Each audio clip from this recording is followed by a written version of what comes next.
afternoon, everybody. Welcome to today's live. I do apologise. I am doing a day early today.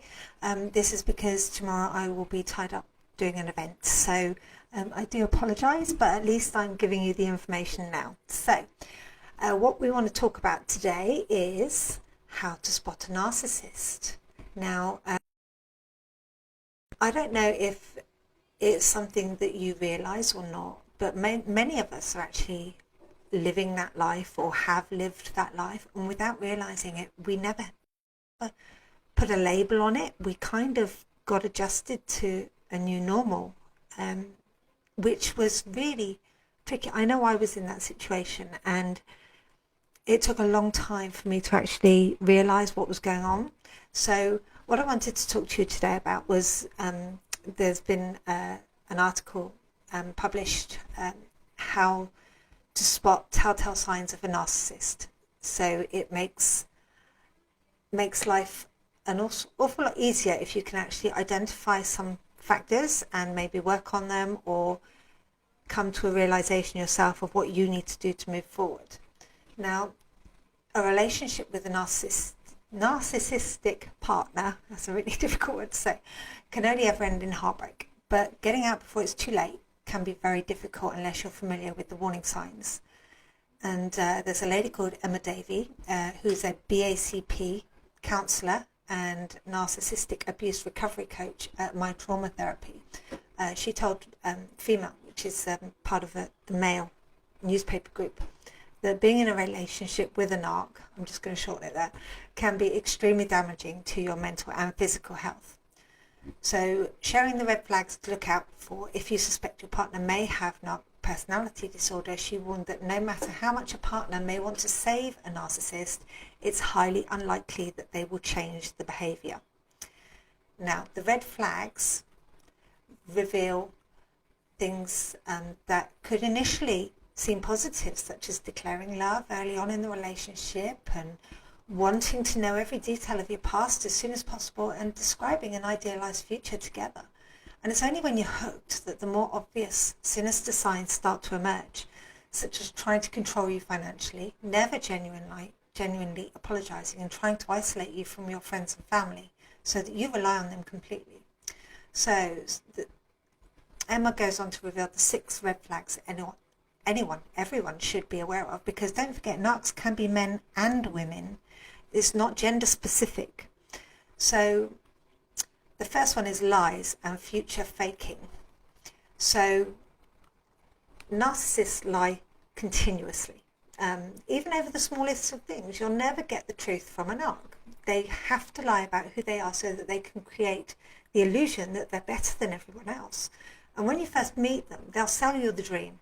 Future faking is part of their scam of tricking you into believing that you have met your soulmate, and they make you buy into the future that they're creating for you.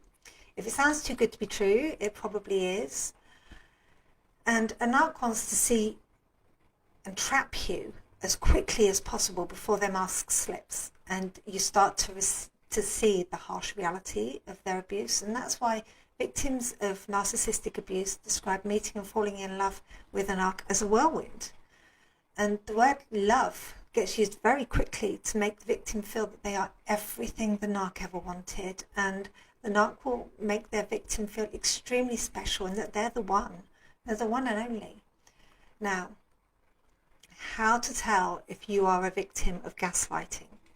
Now, a victim of gaslighting will experience some or all of the following: difficulty in making decisions on their own due to the constant fear that they will get it wrong. Confused about their relationship. Victims don't know how to change themselves to make the abuser happy, and they will start to lose their own identity. Constant arguments with the abuser. However hard they try to avoid them, they go around in circles and never get closure on a topic. And having to make excuses for the abuser's behaviour to themselves or to other people. Confused as to why they're not happy when the abuser says they love them. They know it doesn't feel right, but they try to convince themselves and others that everything is okay, blaming themselves as they have been led to believe that everything is their fault. Victims will find themselves constantly apologising even when they've done nothing wrong. Confused as to what to feel or think, as they're told that everything that they do is wrong, so that they lose their self-confidence. the victim is actually falling in love with a ghost, which it sounds odd and it sounds really daft when you kind of take it apart like this, but the person that the narc pretends to be at this point, it just doesn't exist, and it's very hard for victims to accept, even when the words and actions don't match up, because they've kind of got their love goggles on, that they can't see the reality. And it's really common for a victim to put so much effort into trying to please and help the narc that they cling on to the memory of the amazing and charming person who they met at the beginning. In the meantime, they neglect themselves and their own needs. Manipulation and control. A narc needs to take control of you very quickly. They will look to see who you are associated with and who your outside influences are, and then they isolate you from friends and family so that you become dependent on them. Your isolation increases their power, control, and influence over you. And the narc will start by planting seeds in your mind to make you believe that you don't need anyone else apart from them. And they will suggest that others are having a negative impact and effect on you, your life, and your relationship with them. And this manipulation often sees victims cutting off the outside world to make their abuser happy and getting brainwashed into believing that everybody is against them. It's also common for a narcissist to try and take control financially, as this is another way of making their victim depend on them for everything. And before a victim realizes what's happening, they have become a child again, having to ask for pocket money. Now, many abusers will even install tracking devices on their victim's phone or vehicles so they can see exactly where they're going and when. And this behavior all helps to make the victim trapped and that they are not able to walk away from the relationship, however bad it gets. Narcs have a need for validation and they need constant attention. To get this, they'll often appear to the outside world as the most caring, generous and charming people, and the person that they portray to everyone else is often the opposite of who they really are. Now, through this behaviour, they build a network of people that we call flying monkeys. Now, these people are part of the game. They make it very hard for victims to speak out about the abuse that they suffer behind closed doors. No one believes the victim. Because when they try and describe the real person, the flying monkeys will actively support the abuser and their version of the truth. And many victims suffer in silence because they have such a hard time proving the abuse that they receive. Now, narcs often have a lack of empathy or ability to apologise, and they will never ever admit when they are wrong.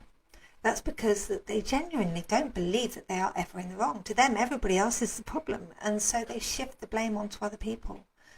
They have no empathy. It's not part of their makeup. And at times you might hear the old fake apology, but it will be said for a reaction to benefit themselves, not because it's genuine. If the victim starts to break away from their abuser, the narc will try and hoover the victim back in. They will do this by giving the victim a false apology and will promise to go and get help. You shouldn't be fooled by this performance because the likelihood of a narc going to get help is really slim. And they think they're perfect, so they don't see the need to actually do anything different. The red flags include telling lies about themselves to make themselves seem appealing, and constantly needing validation and never respecting your personal boundaries. Gaslighting. Now, I don't know if you've heard about this one, but gaslighting is one of the most common techniques and forms of manipulation used by the narc. And gaslighting is when a person tries to convince somebody else, normally your victim, that they are wrong about something when in fact they are not. So a narc,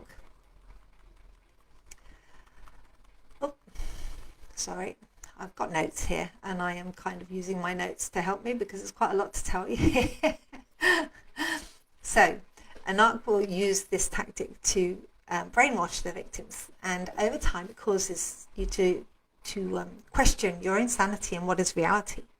So they know what they're doing, but they get enjoyment and a sense of power in seeing the victim lose their mind.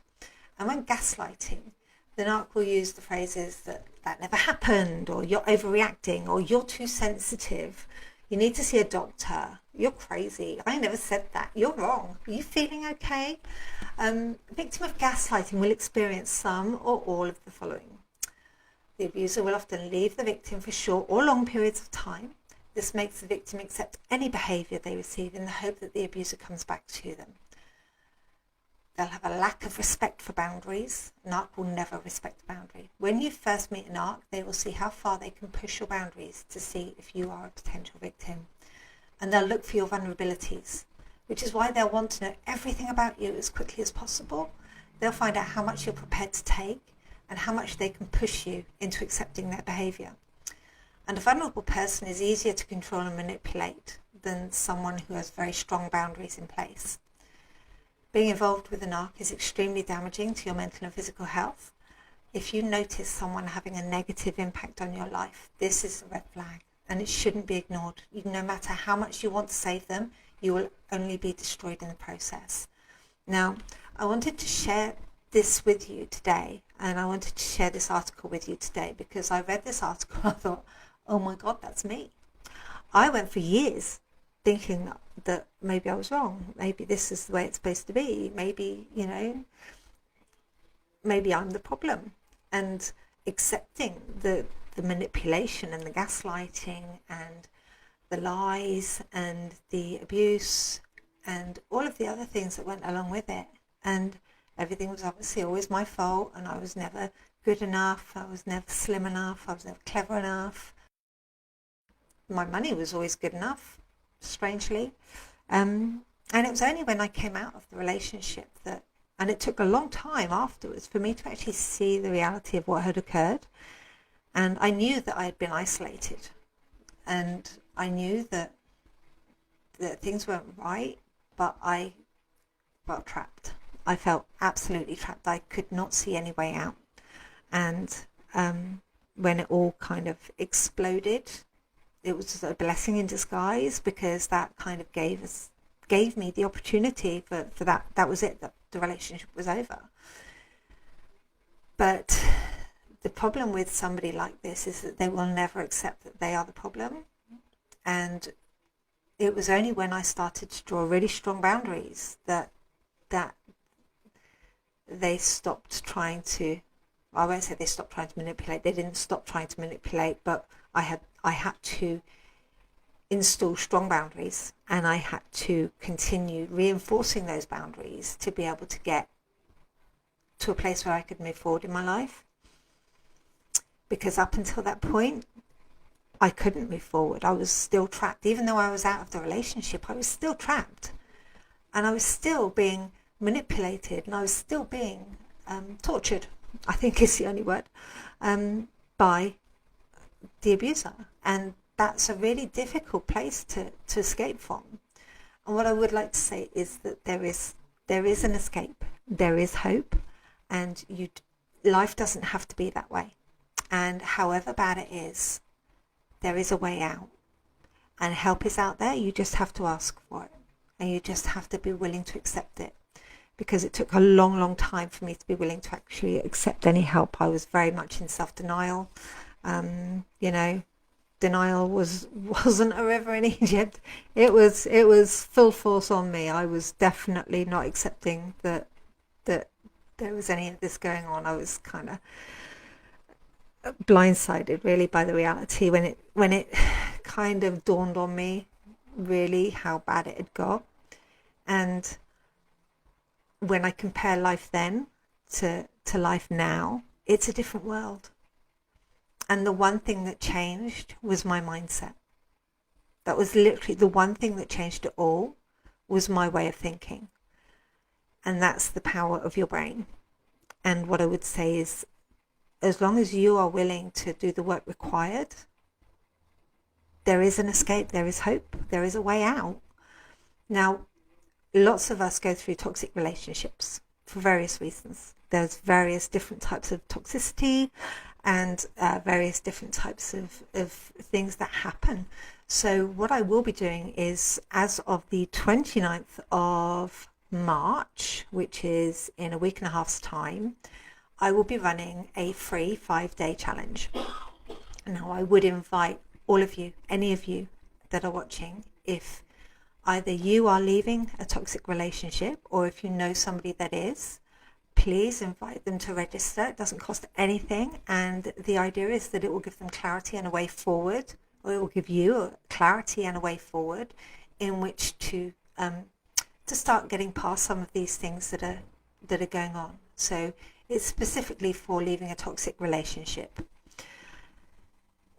I will put a link to the registration page in the comments for this, and please feel free to click on it. If you can't see the link for whatever reason, just DM me or message me or put a comment on, and I will pick it up and we'll go from there and we'll get it sorted.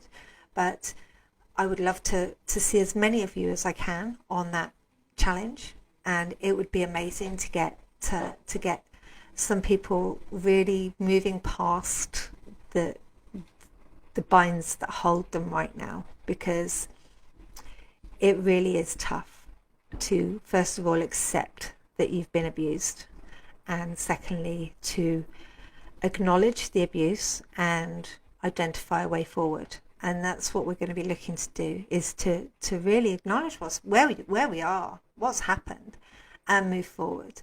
And the reason I want to do this is because I've been there. It took me a long time to get away from that situation. It took me a long time to heal from that situation. And I can help you guys to actually get past it and to get through this much faster than I ever did, because I've developed a system that will help you find a way forward, because I've learnt the hard way. So I'd love to see you all on the challenge. It would be amazing to see you, and pop your name down, register. It will be on Facebook. So like I say, it's not going to cost anything. It's five days of your life, and if that can change your life, is it not worth it? Okay, well, lovely to see you all again today. My name is Jenny Rock. I am from Jenny Rock Coaching, and I help women in particular leaving toxic relationships to regain their lives, to just find the joy again, to heal, to get better, to get past this. So if that's you, contact me or join up for the challenge. Let's see what we can do. Okay, take care, and I will see you guys very soon. My next live will obviously be on Monday at 5:30 UK time. So Monday 5:30 UK time. Normally this would be on a Thursday, but unfortunately I'm in a scheduled event tomorrow, so I won't be able to do it tomorrow. So here we go. See you later. Bye.